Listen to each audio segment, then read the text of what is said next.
मैं शर्मिला और आप देख रहे हैं खुशी बुटीक।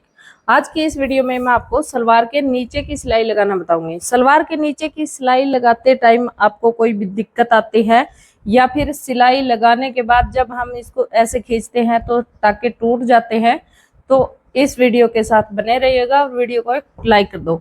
तो अभी देखो हमने बना लिए पोंचे। पोंचे बनाने के बाद हम इसको ऐसे फोल्ड करके जो सिलाई लगाते हैं, तो उस सिलाई को लगाने के लिए हमने जो पहले कली और पार्ट जोड़े हुए हैं इनको मिलाना जरूरी है। तो यहाँ पे जो सिलाई है इसको हम ऐसे मिलाएंगे। ऐसे मिलाने के बाद यहाँ पे हमें दोबारा से चेक करना है। हाथ लगाने से पता चल जाता है कि दोनों सिलाई इसी जगह पे है। यहाँ पे हमें चेक करके और फिर हमें यहाँ पे निशान लगाना है। जितना आपको पोंचा रखना है उतना आप निशान लगाएंगे और ऊपर की साइड जो हमें निशान लगाना है तो बिल्कुल सीधा भी नहीं लगाना है, ऐसे बिल्कुल सीधा भी नहीं लगाना है और बिल्कुल टेढ़ा भी नहीं लगाना है। जितना हमारे पास कपड़ा है उसका बिल्कुल टेढ़ा भी नहीं लगाना है। तो यहाँ पे जैसे हमने रखा 7.25 इंच, तो यहाँ पे हम 7.25 इंच का पोंचा रखेंगे।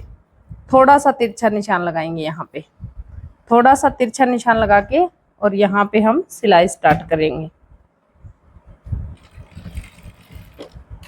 यहाँ से सिलाई को पक्की कर लेंगे और अब आपको ऐसे दोनों कलियों को मिला के यहाँ से ऐसे पकड़ना है और यहाँ पे आपको देखना है कि टाका बिल्कुल सही है, एक जगह पे है दोनों, और ऐसे आपको खींच लेना है। इसको खींच के और ये सिलाई हमें ऐसे लगानी है।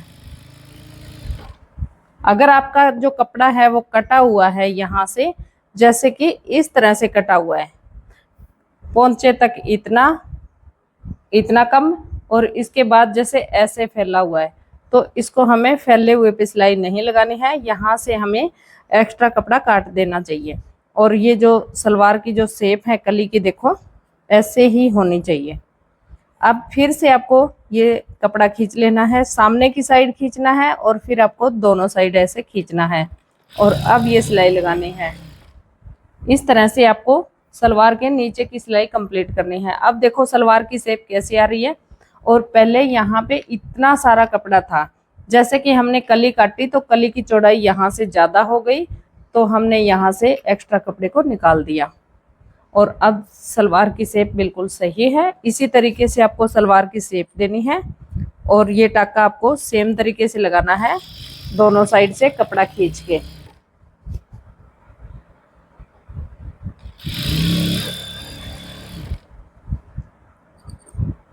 और यहाँ पे टाका मिल जाता है ऐसे। अगर आप पोंचे वाला टाका यहाँ से मिला के लगाओगे तो आसन का टाका बिल्कुल मिल जाएगा। अगर पोंचे वाला टाका आप नहीं मिलाओगे तो ये वाला टाका नहीं मिलेगा।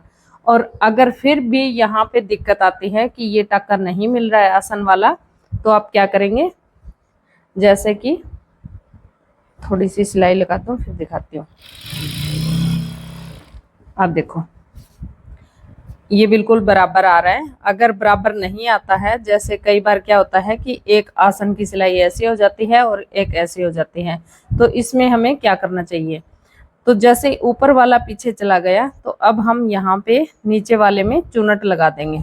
चुनट लगा के इन दोनों सिलाइयों को बराबर कर लेंगे और इस साइड की जो दिक्कत आएगी वो इसमें चुनट लगा देंगे। तो यहाँ पे हमें इस तरह से बराबर कर लेना है। अब इस सिलाई को हम यहाँ पे कंप्लीट करेंगे और दूसरे पोंचे की सिलाई दूसरी साइड से स्टार्ट करेंगे यहाँ से। अब देखो यहाँ पे अगर हम तिरछा टाका लगा देते तो सलवार सीधी करने के बाद यहाँ पे एक कोना सा बन जाता, और सीधी लगा देते तो यहाँ पे प्रेस करने में दिक्कत आती। हमें इसको बस आधा इंच तिरछा करना है।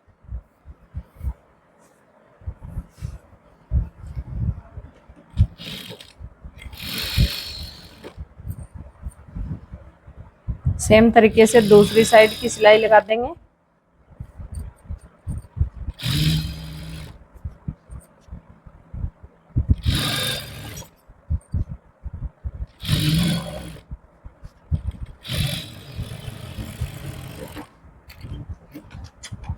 इस तरह से मैंने ये सिलाई कंप्लीट कर ली है। देखो इस तरह से ये सलवार की सिलाई कंप्लीट कर लेनी है आपको। और अब देखो सलवार की शेप कितनी सुंदर आई है। अब हम इसको सीधा कर लेते हैं। और सीधा करने के बाद देखो जो कली दोनों हमने सिलाई मिला के लगाई, तो ये देखो कितना मस्त फिनिशिंग आई है। इस तरह से आप अपने सलवार के नीचे की सिलाई लगा सकते हैं। वीडियो पसंद आया तो लाइक कर दो, चैनल पे नए आए तो चैनल को सब्सक्राइब जरूर से कर दो। मैं मिलती हूँ आपसे अगले वीडियो में।